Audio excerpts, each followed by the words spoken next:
Hello, today we're going to do something different on our channel for tomorrow. Well, it's Thursday today, so we'll be on tomorrow, me as usual. Jazza Dickens is going to be a guest today. We're going to have a chat with him and he's going to have a look at all our gloves and things and give you his opinion. Thanks very much for coming, Jazza. Thank you. Expert opinion always helps, just to show you that you're not listening to me being biased all the time. Now, what have you got coming up?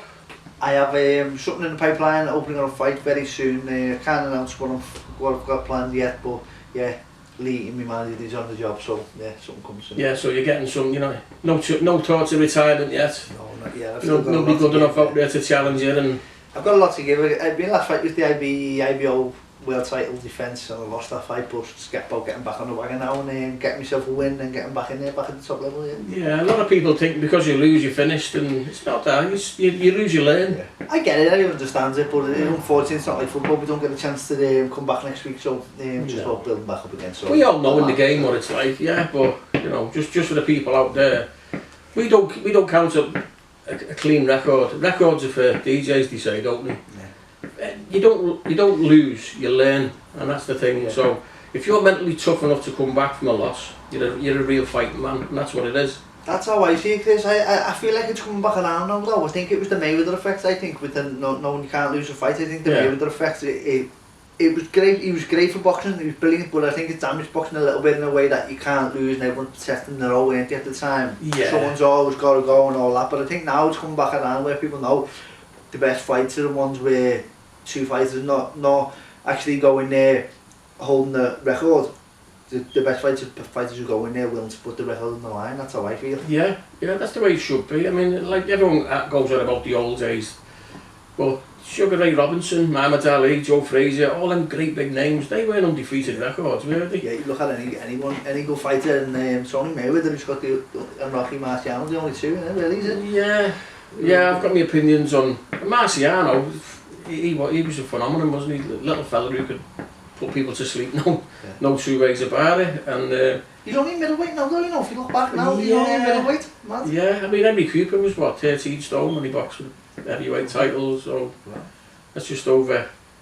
Well, it's not even light heavyweight now, is it? 14-4 light heavy. I just tied the Marciano glove on, haven't I? Yeah, there we go. I'll just get you some gloves and we'll go through them with Jazza. Is that copyright, Chris? We call that the Marciano. Do you know what? I'm going to have a go at that. I've got one glove at the minute, we call it the Valero glove because it's a knockout puncher's glove. This is the gloves, our old school that Jazz is talking about. This is the 10-ounce one. He's just been trying these on. And the Marciano, you feel like a real fighter. One thing, feeling and looking like a fighter often makes the fighter better, I find, Chris. Do you ever find that? Yeah, I always used to say to the kids when I coached kids, I used to rig them out in a pair of shorts and everything like that, like I did with the pro lads in the gym. And I used to say to them, if you win the schools or I win a title, I'll give you the pair of shorts like David Burke's or something like that. And then it'd push them on to take that win. And then once they were dressed and feeling good, they used to box excellent as well, so it brings it out in them, doesn't it? Look good, feel good. Yeah. Get the Marciano glove. Brilliant. That's our old school glove. You've seen them before. This is the kind of stuff old fellas like me used to fight in. Up until like the 80s and that. Did you have a thumb attached or was it? No, there was no thumb attached. That came about in the 80s, I think. Ray Leonard had a detached retina. Oh. And he tried to bring out a glove with no thumb at all, so it was like one complete thing. And the governing bodies decided to attach the thumb to stop being thumbed in the eye, basically. And that's how it came about, through Sugar Ray Leonard. Wow, so it had no thumb? What was it like? The glove he Everlast developed, they developed a glove. It was like a mitten where the thumb was integral to the glove, so you couldn't see it. There was a thumb space in there, but you couldn't see it. Oh. And then that got shelved. I remember seeing that got shelved, and they brought out the glove like this with the thumb attached in the correct place. I think they tried it in various places, as we've seen before. Some people put it further down here, so it's closed in tight. Some have a little web in there. Some have tried to have a tab in there, but you can still move the thumb, so it doesn't work. I've seen some of the gloves that aren't the best, Chris, and it's attached wrong. Yeah, that has happened. Yeah. And you can't move your thumb. Yeah, it gives you cramp, doesn't it? Yeah, cramp trying to wear them. Yeah, but we do these in sparring gloves, and we're bringing out a Velcro strap one for, you know, not everybody's a pro who wants to have the gloves laced up. But they're surprisingly very popular. I didn't think they'd be as popular as they are, but they are what they are. Some people like them. And, you know, we do more modern stuff as well.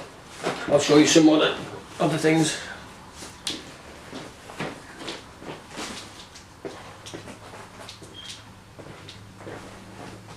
Yeah, this is the fight glove that we've just had passed by the board of control.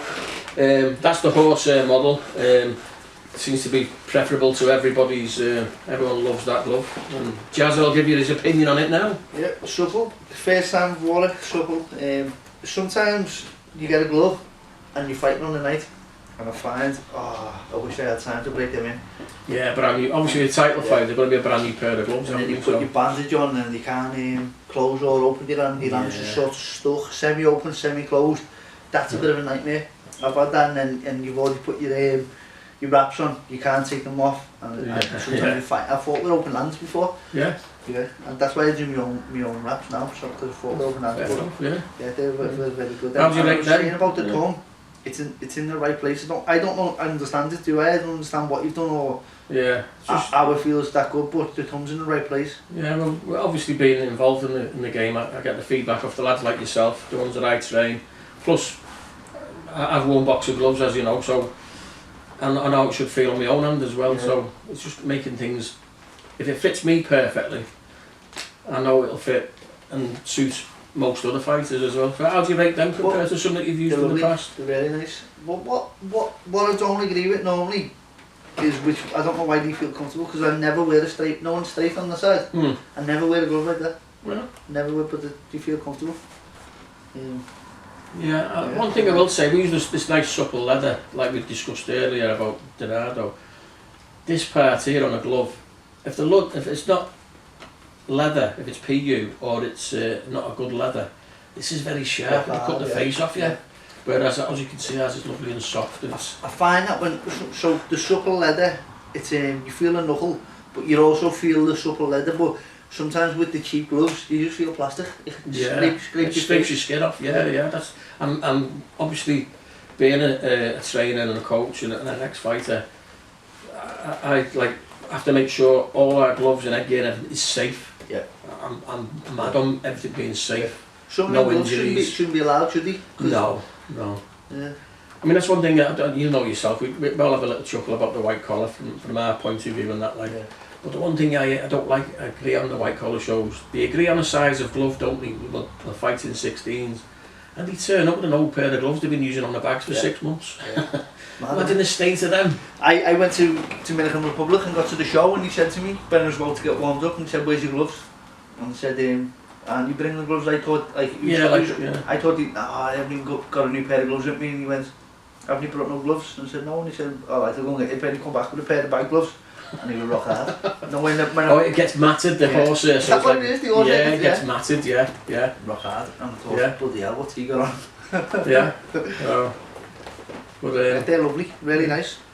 So I'm not being biased. They are the best.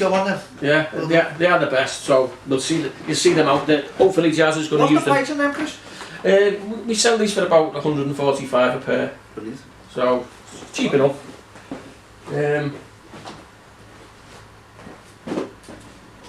This is our more modern sparring glove.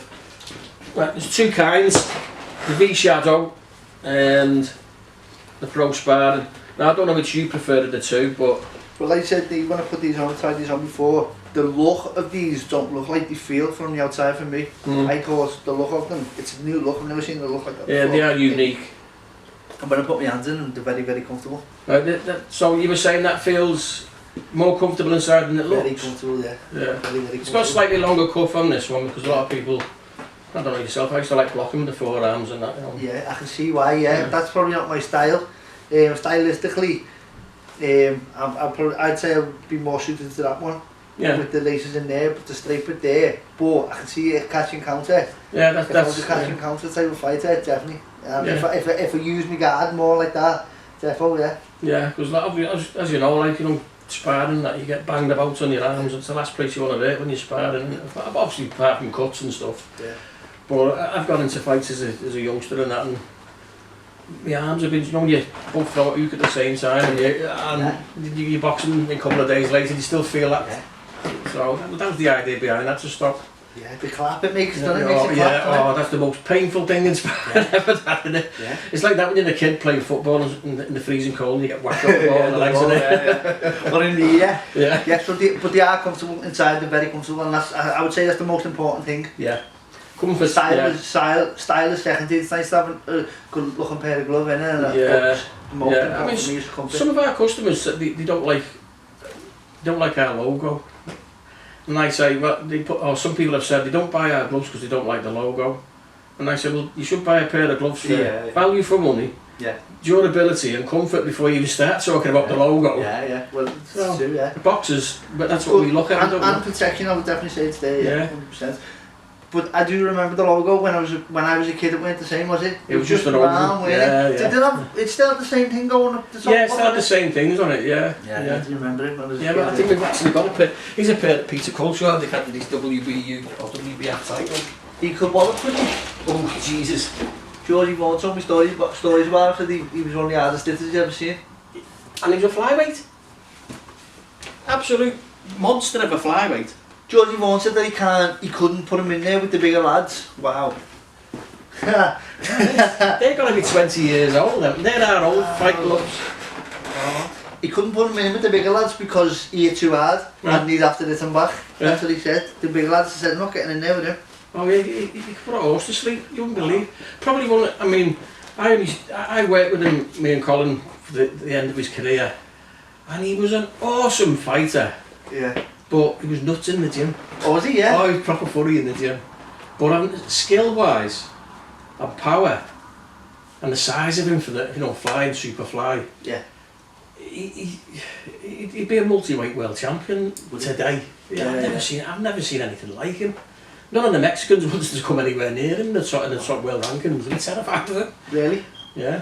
They're mad, aren't they? Well, that's right. Not an exact pair, but we've got pictures of Peter defending in WBF. And you can see how the tongues, so the tongue's a different piece on them, isn't it? Yeah, that's the old, another old style, yeah. That's the old logo we were talking about today. Brilliant. And you see there's no padding on the... No. So with the wrist, because that's that's where you shouldn't go tight, isn't it? Yeah, so you just, the tape will give you your wrist support on the old glove. Yeah, wow. When you tape it up, that's where the wrist support came in. Even the ones over there, showed me the full horsehair ones, with nothing but horsehair. Yeah. I've never worn a pair. The first time I ever worn a pair, I'm like a kid in the sweet shop here. Yeah, I don't recommend them, to be honest. I remember boxing in them in few countries, and you know, like when you get hit and you get a good crack on bone on bone. Yeah. And to me, I describe it like somebody hitting you with like a piece of 2x4, like bing. Coggy, yeah. Yeah. And it leaves a nice big lump. With them old-fashioned horsehair ones, you used to get 4 lumps, one off each knuckle. That's how much it used to go through the force of a good shot. And obviously years ago, have you noticed as well when the lads bandage their hands now? Yeah. The padding on the knuckles getting thicker and thicker and thicker. Yeah. Well, what do you think about that? Because do you think it's one of them things, isn't it? I think weakening the hands or is it strengthening the hands? It's probably giving you more protection, but I think it's absorbing some of your punch power, isn't it? If you have it too thick on the knuckle. Of course, yeah. And I don't know. I think if you're a puncher, you don't want too much press. Puncher's like a horsehair glove, so it's less padding. Yeah. So why would you put extra padding on the bandage? Because you're negating that thing, aren't you, really? So. Because they're not designed to protect your face, are they? They're designed to protect your hands, aren't they? That's exactly what a pair of gloves is, and the bandages are for. Because when I remember when I boxed amateur, you were allowed 6'6" of crate bandage and 1 inch of tape. Oh. And what they used to do on the shows or the championships, used to have a fella with a roller bandage, and he put it up to the top of the door frame, measure it, and cut it, and they give you 2 of them, and that was you. And then your coach or yourself, you bandage your hands up, put a bit of tape on, and that was you. So that's why we all got mad. And you couldn't go back and forth with the roll, could you? Because it was too much padding. You couldn't go through the fingers, and well, there wasn't enough anyway, but. And it was just about enough for one hand. As if you'd sprained your wrist or something. Yeah, so have amateurs got stronger wrists than professionals? Because when professionals take the wraps off and they just go in the gym just using normal hands, it's tough, isn't it? Yeah. Do you think, well, I'm missing my bandages here, my wrist and stuff? Yeah, because on a hand wrap what amateurs use, like what we use, they have 4.5 metres of semi-stretch. Yeah. And we invented them, by the way. Semi-stretch? Well, they're the best ones, aren't they? Because well, the ones that don't move, they're just like... Oh, the herringbone ones, the old ones, they were rubbish then, weren't they? So bad. That's how we came about to develop the stretch hand wraps, because the fella from the factory was in the shop, and I used to get them, the Leroy bandages used to get from Cleto Ray's. These Mexican bandages, and they were a bit stretchy. And Tommy Dodson used to love them for wrapping his hands up when he was boxing pro. Yeah. And I used to, bad hands, did he? yeah, and I used to get them from Mexico, from Cleto Ray's. And the factory fella was in one day, and we were taking the designs off me and for the next order and the next invoice and everything. And he says, anything else? And I went, yeah. I said, you know these herringbone hand wraps? I said, when you take your glove off, they all fold off in the middle. They all roll off into the glove off your knuckle. Can you make them out of this Leroy bandage type material, this semi-stretch material? Oh. Yeah, that's not a problem. He says, what should we call it on the invoice? So I said, hand wrap, Mexican bandage. We call it Mexican hand wraps, you know, just for some have a name on the invoice, like. And it was copied all over the world, and they even copied the bloody name. And the Mexicans copied it? Yeah. I felt it. Yeah. I didn't know that. Wow. Yeah, no, I always say, because I've got like, I'm getting on a bit now, like, so I've got 50 odd years in boxing from being a 10, 11-year-old kid, all the way through, and I'm still training fighters. And I've had this shop nearly 30 years now. Wow. So you name another boxing brand who's got that kind of experience to put into what they use. Wow. A lot of what you see on the shelves on other brands, it's probably, the ideas probably come from my muddled out brain somewhere along the line. And I've had it made in Pakistan or China or India, and there's no copyright laws in them countries, and word gets out, this is a good idea, so they all start making it. Oh, is that why they're on your inbox on Instagram? Yeah. They're perfect, by the way, them ones. Yeah, so you reckon I prospered? Now I'll tell you what was said the other week. Tonight because they're lovely. Yeah, what was said the other week, these were evaluated on a programme, and he said they're too soft. What I said was... maybe that's why I like them. What I said was, they've got the same sort of multi-layer foam in here, and the inside one against your hand, we put memory foam so it's comfortable. Yeah. Now what I've done with them is, I've put an extra layer of sort of a softer memory foam on the top, so you're not smashing your partner's face in and you're sparring and that, like. So really it's just as hard as this, but it's got that little bit more protection. Oh, for them? For them, and probably, protect your hand. If you want to use them on the bags, it'll protect your hand a little bit more as well. That's why they're nice and chunky. And they're lovely. They are nice. Yeah. Well, what we'll do is we'll sort you a pair out, and you can train in them and then come back on another day and tell us how good they really are compared to somebody else's. That's bad, isn't it? Hopefully they'll be red, they'll be pink by time we get on tonight. Yeah, change of colour. Yeah. It's alright, they'll clean off. Good quality. But I've never had a pair of white gloves, and said that before. I've never had a pair of white gloves, so I think I'm going to be showtime here getting a pair of white gloves. If you like that, what we'll do is we'll get a pair of Jazza coloured ones on the next delivery for you, so you can have your own personal ones. We'll get your name written into them and all that. So proper custom pair of gloves. But yeah, nice. Yeah, it's nice to get a professional opinion, because a lot of people think, I'm putting my stuff on here and they go, it's just your opinion because it's your stuff, so you're going to say it's the best. Yeah, if other it's people, true, innit? But yeah. I try and be honest, do you know what I mean? I mean, that last one I did was you putting your money into it, is the evidence still in it? Yeah, you putting your I need somebody with substance to back up what I'm saying. Yeah. So obviously you're the ideal person, everyone knows who you are, what level boxer you are, you know, you're at the highest level. So if you turn around and say, they're better than such and such, well, I'm not going to say that, to tell you they're better than... yeah, but if you say these are probably the best gloves I've ever tried, or one of the best gloves, or these are good for this reason, people will believe you and then they start believing me then. That's the general gist of it. Not paying for this, by the way. Yeah, no, I don't pay anybody, I'm too tight for that, I don't even pay myself. But yeah, lovely for you to come in, Jazza, and like I say, nice to get somebody else's opinion for a change. Pity we've never worked together, no, but we've crossed paths in a few places, haven't you, whereas some of my boxers have ended up being your coaches, so... Yeah, so we had David Burke, who was my coach. Yeah, my first champion, David, yeah. David Burke, yeah. Well, obviously Nathan Bruff did a little bit of work. Teammate with Nathan Bruff. Yeah. Yeah, boxing's a small, tight. Yeah, we all know each other, don't we? We're all one big happy family. We all stab each other in the back and we're not There's actually people in boxing, people say, do you know him? And I assume I do, but I don't. Does that make sense? Because everyone knows each other. Oh yeah, I know him, but then I realise, well, no, you don't know him. Yeah. Just part of the circle. Sometimes I get asked, do you know him? And I go, no. And I do. My head's just gone. Or I can be in Asda or Tesco and somebody walks past and go, hi Chris, how's the boxing going? You still training lads? And I go, yeah, Sam mate. And I go to my missus, who's that? I don't even remember. It's not me, I've had a few head injuries. So. Well, I get people say to me in the boxing, I say, oh yeah, you seen the last fight? And they say, no, I just tell by the nose. Well, like that wasn't it? Yeah. I don't remember you with a different nose, to be fair. Like, so, you know, I've seen worse as well. So, future Chris, is this where you're at online? You're going to be... I'll always keep the shop. The shop's people come in for advice, and I'd rather sell people what's better for them that makes me more money. Yeah. And you know yourself, I don't charge ridiculous amounts for anything. I keep it real. I think you do better, not better, but I think you could put your prices up and people might assume the product is better because you charge so low. I don't know. Yeah, and I mean, everyone knows that I charge 50 quid for the club gloves, and I just do that to annoy other brands because they've got to beat that. Yeah. Do you know what I mean? And then you get to the other side, don't you? People assume that they're only a 50 quid glove. Yeah. They're not a nice glove, aren't they? But as soon as they try them on, they go, how's that only 50 quid? Yeah. Like Simon at Fits a Box, he can't believe he charged 50 quid for them. I've seen that, what's that video? Yeah, so realistically I should probably charge 90 or something like that, and I get feedback off gyms who've bought 10 for 14 pairs or whatever, and they say they're better than the kids who come in with the 200 quid big brand name gloves, and they're better. Yeah. And I go, well, get them now on the 50 quid. Don't be blaming me when the prices go up.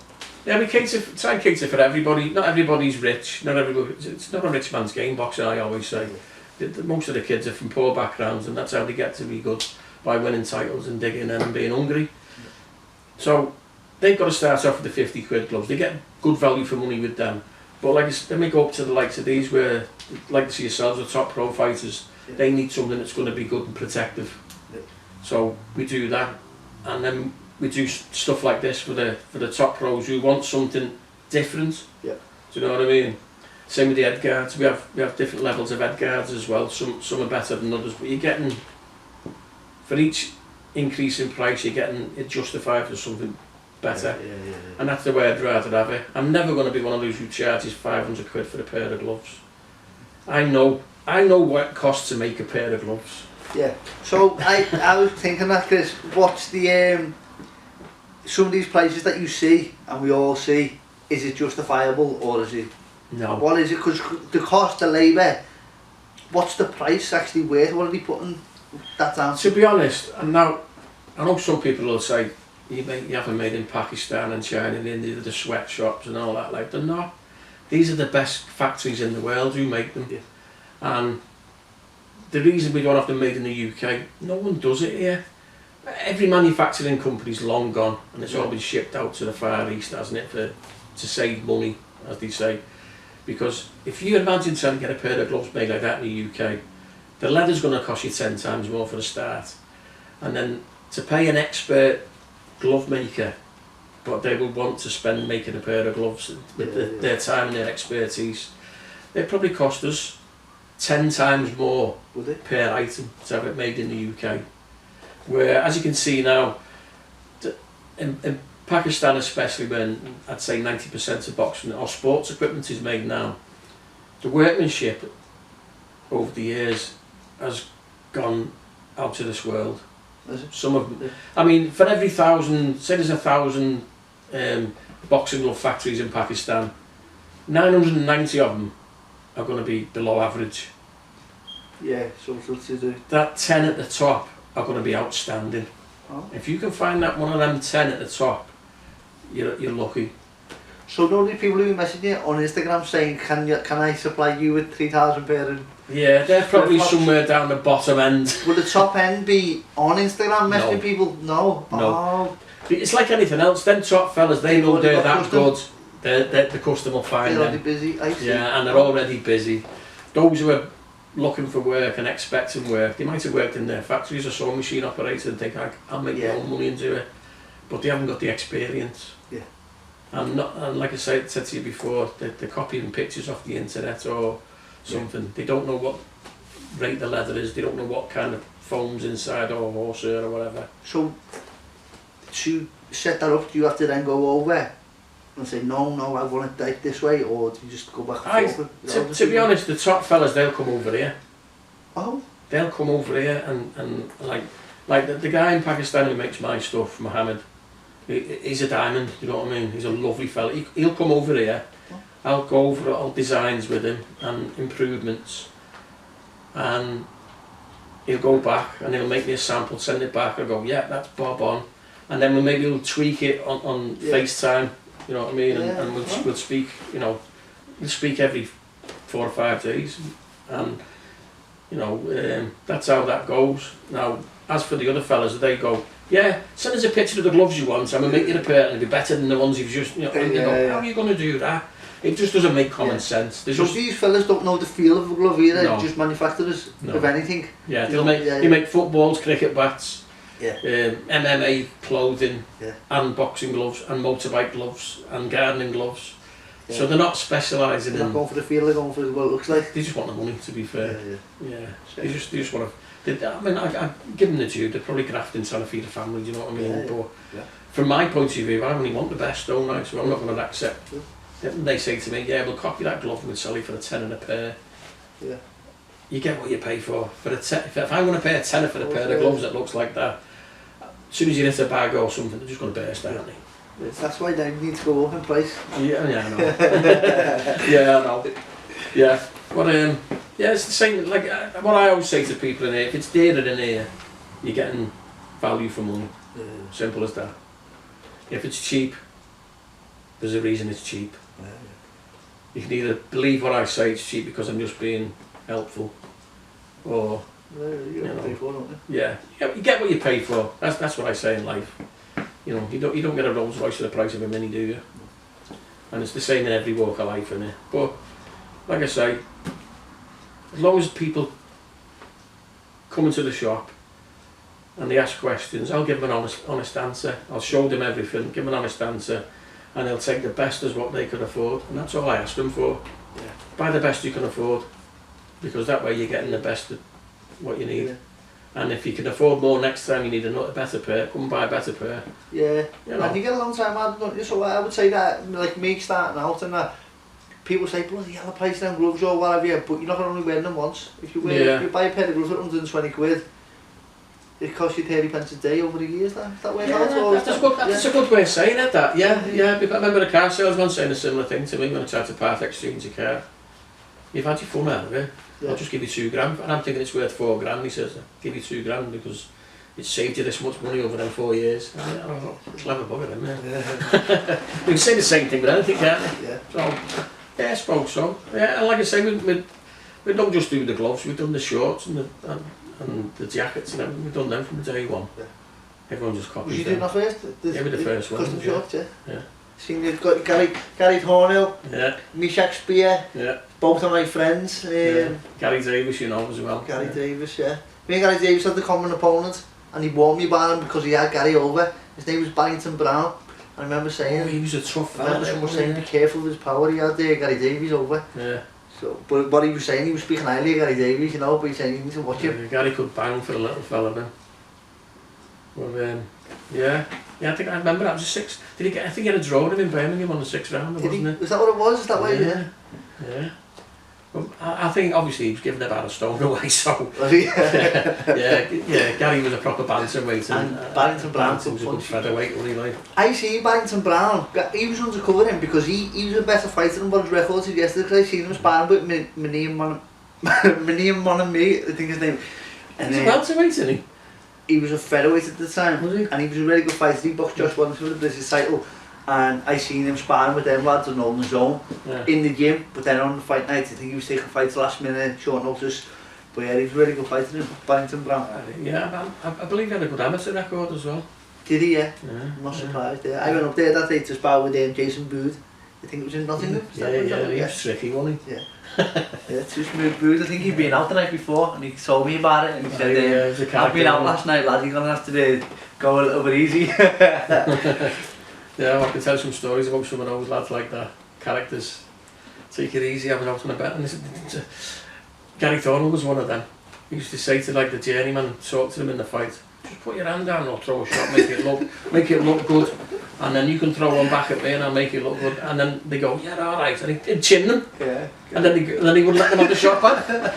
It's proper funny, you know what I mean? Gary was in the gym with us for Derry's and giving Derry and Georgie a touch for a while. Yeah. And he's fun every single day. He's a character. You need them characters in gyms, don't you? That it stops it being boring. Yeah, you don't find them in gyms really, don't you? Yeah, that'll be first year of them, to be honest, yeah. Yeah, but yeah, it's a good life to be in boxing, isn't it? You get to meet some cracking people. I've met some of the best people in the world and some of the worst. Boxing's like that, well, in professional boxing I've met some of the worst. And I've met best people I've met in my life. To be honest, boxing, some of the worst people you meet in boxing are not the ones who fight, are they? No. Funny enough. Yeah. That's a strange one, isn't it? Yeah. The fighters themselves. What a coincidence. Yeah, very rarely are bad people. Gullible. Yeah. We're all gullible that way when we're listening. Isn't it mad how the people who don't take the punches are the ones who pull the strings? Yeah, they're the ones who make the money as well, aren't they? It's mad, isn't it? Yeah, I mean, I've worked with some top quality, top lads, and everyone thinks you're a millionaire because you're a pro fighter. Yeah. That being said, we do need the people who've got the brains and the suits as well, don't we? Yeah. There's a lot of fighters who haven't got the knowledge. Yeah, because like I always say, I've worked with some top world class fighters. None of them have got any of the money left at the end in the ring. Yeah. Do you know what I mean? Yeah. Which is a shame. And it's not like they've all gone out in the piss and blew it off. They just try to live. Yeah, because you live day to day, aren't you? Yeah. I mean, if you think about it, your first year or two as a pro fighter, you're going to have, what, 6 fights in a year? Yeah. And you're only on like a grand a fight, aren't you? Yeah. So you're never going to make a living at 6 grand a year. Of course, so. Yeah. And if you're going to get that money per week, you know what you're getting the next week and you know what you're getting, and you can sort of put aside to what you're going to put aside and then you can invest. But with boxing, you don't know when your next payday is coming, so you're living day to day, aren't you? That's the way it's there's only that top 1% of fighters who make a good living out of it, enough to set themselves up after retirement. Yeah. Which is a shame, because I think the board should do something like that. Yeah, I think it's been tried, hasn't it? Yeah, they keep trying, but nothing seems to be ever done, does it? Yeah, I would like to see it, but then again, once fighters are on the end of the career, would they be willing to put something in the pot? You know what I mean? Where they can all... Yeah, there needs to be a pot put in place, doesn't there? But maybe like a 2% tax or something like that for sort of a pension scheme or something like that, but then the fighters who are on the way out, they've gone, haven't they? Why would they be putting back into the pot? Or why would the fighters who make the most money put more money in? I always find as well, a lot of the lads who are coming to the end of the career, they get a bit bitter about it by then, aren't they? Well, I'm not paying nothing like that. Yes. I've been had off all my career, so why should I pay? Yeah. Which is right, fair enough, I agree with them. Do you know what I mean? There's some times where they've thought they were getting... I've seen lads being told, yeah, you're getting 10 grand for this fight, and by the time all they've been deducted everything, they've ended up with about 4 grand. Mad, isn't it? Yeah, and they're going like, what happened to that? And a lot of lads have to hide the name because of the tax reasons, because they get hammered off the tax, don't they? And a lot of fighters don't get told about the tax, do they? When the young kids turn up professional 17 years old, they don't get told, put your tax aside and stuff. Yeah, it's no fun. I know a few of the lads who've been had by the tax man and didn't realise. Yeah, but you can get away with it at the lower level because you're not earning enough to be taxed anyway, to be truthful. Yeah. Well, that's what they say to you, don't they, until you come through and you start making enough to be taxed, and then all this money that you haven't paid, so that comes in with now. Yeah, and there's the other side of it as well, where as a trainer you're getting 10% off them, and you're doing 12 weeks work for 10% of 900 quid, so you're getting 90 quid, you probably spent 400 quid on juice just ferrying around, helping to get ticket sales in to do this, training them, do it. And then they go, the coaches are just ripping you off, mate. 9 quid a week? I know, yeah. Wow, and that's crazy. I used to look at it, it's like an investment. If you get 10 grand for a British title shot, I get a grand for them 3 months work. And then you're hoping one day they're going to get to that level where they're on like 100 grand, 250 grand at world level. Yeah. So that then your pay for being that 12 weeks of training, you've invested all that time, so then you're getting a little bit back then, aren't you? But it never works that way, does it? It's not a lot, even then, no, even if there's work out there, it's not a lot, is it? No. you've given up your family time, or your kids. A lot of trainers' kids are sitting at home while their dad's in the gym with the fighters, aren't they? It's quite true. At 25 years I've been a boxing border control trainer. I've never made a penny out of it. I'm not bothered, you know what I mean? I enjoy what I do you know what I mean? Yeah. I probably get my exes out of it, which isn't bad. Yeah. You know, maybe a holiday abroad now and again. Yeah. But I wouldn't have it any other way, but I've got 2 girls and I hardly seen them growing up. We used to call in the house with 3 or 4 boxes on the way to the show somewhere, and that was their life growing up, seeing me come home with 3 big meatheads, you know what I mean? Who were like brothers to them, and then I'd be off. So I feel sorry. My girls are grown up now; they understand it. They probably enjoyed it a bit, but I didn't see them grow up as much as. And then the flip side to that, even again, you get to father the community. A lot of kids who haven't got a father figure, so then does it balance out? I don't know, but it does give back to the communities as well, doesn't it? People who never had a father figure, you know. Yeah. Like I said to you again, like some of the lads I trained 40 years ago and 20 years ago, I still see them. They're all stay in touch with you. When they've got problems, they're on the phone. I need your help. What do we do here? So you end up being like a father figure after they've long retired as well. I don't mind. They're all good lads. You know what I mean? Yeah. I've not had many that have turned out wrong ones anyway. So just when they need you. Yeah. They're like your own kids, aren't you? Then don't see your kids for ages, and at Christmas and birthdays they turn up going, "It's my birthday." My little fella's 15 now, my eldest lad, and he doesn't even want to speak to you. It's like you've insulted him by saying hello. Good morning, like, what have you done? Yeah, I've got a granddaughter like that now, to be honest. Yeah. Is your lad going to box? Or, no, he asked me. Well, he said to me last night he's going to go to the MMA gym next Wednesday. So I don't know if we need to just skip over that topic, because MMA's it's a bit of it's competitive in it at the minute. It's sort of it's making a big splash in it. But I think for the kids now, I think it's the media, how they push it, the UFC. Yeah. The outlet of the media, and it's how they reach the kids through that. And the funny thing, we've got crazy, we've got a big MMA gym here, Hammer. Sean, lovely fella, good gym. Give him a little plug because he's a nice fella. And the banter between the kids that train in there and the kids who used to train in our boxing club was funny. They used to say, "Oh, them MMA for the old grown men rolling round and like sniffing each other's ass." And I'm like, funny enough, it does look like that, doesn't it? But the funny kids are, you know what I mean? They see things differently. Well, as boxers, just being honest, it's brutally honest. That's how we see it, innit? Yeah. And they're going to be fighting in ballies. It's mad, innit? Yeah. Now, the other thing we always say as boxers as well, that they've got them little 4-ounce gloves on, and they're not knocking each other.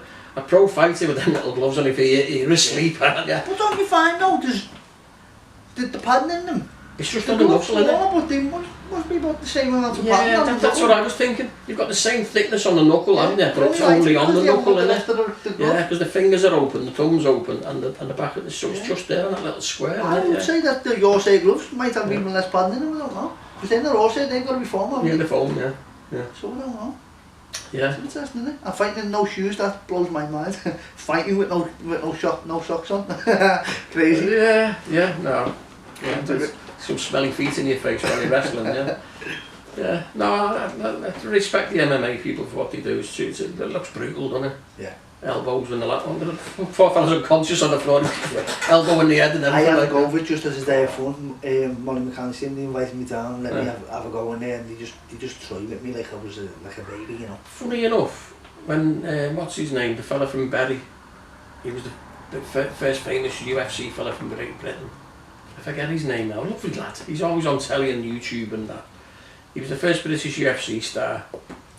I think from Bury or Burnley. Michael Bisping? That's it, Michael Bisping. Sorry, I can't remember my own name. Charlie, is he? Charlie? He's from that way, isn't he? When he was at the Wolves Lair gym, the lads who owned that were friends of ours, and he used to ask me to bring Courtney down for sparring. And one day Courtney had been cut in sparring, so he said, "Have you got a light heavyweight?" It was the same as a boxing light heavyweight, and he had Danny Roberts, but he was a southpaw. Bring him down and give him a few quid to spar with Michael Bisping, because he'd just been knocked out with an overhand right hand and he wanted to learn him to keep his hands up. Yeah. So I took Danny down and I went, don't tell him you're a southpaw, tell him you're orthodox, just move him around for a couple of rounds. I said, if he drops his hand, hit him, just a warning, don't try and kill him, just, you know. Yeah. And I think Michael got a bit upset because he couldn't grab hold of Danny. And Danny's a big, long, lean kid, isn't he? You know what I mean? And he's tried to grab Danny. So Danny just picked him up and dumped him on his back, and I'm like, I was shocked. Really, yeah? Yeah, never forget that. And funny enough, Danny ended up being a UFC fighter, didn't he? So, yeah, big turnaround that, wasn't it? Unbelievable. Yeah, so yeah. Shout out Danny Roberts. Yeah. Why haven't you been round to see me for a while, Danny? Doesn't need you. Doesn't need me anymore, yeah. That was a lovely kid, to be fair, like. Yeah, so we're going to have to wrap this up because it's been a long one, this one, for something new. If you like it, please like, subscribe, comment. If you want to see Jazza on again, I'll tell him to come along and we'll have a chat. And if we get any other boxers coming in, it'd be great to, have a chat with them as well. I know this has been a bit of a long one, but we haven't seen each other for a good while, so it's a bit of a catch up as well. Thanks for coming, Jazza. All the best with the new, the next fight and everything. Hope it all pans out for you and all that. If you need any help, give me a shout. Obviously, I'm not going to charge you. Good luck, and I'll see you next time.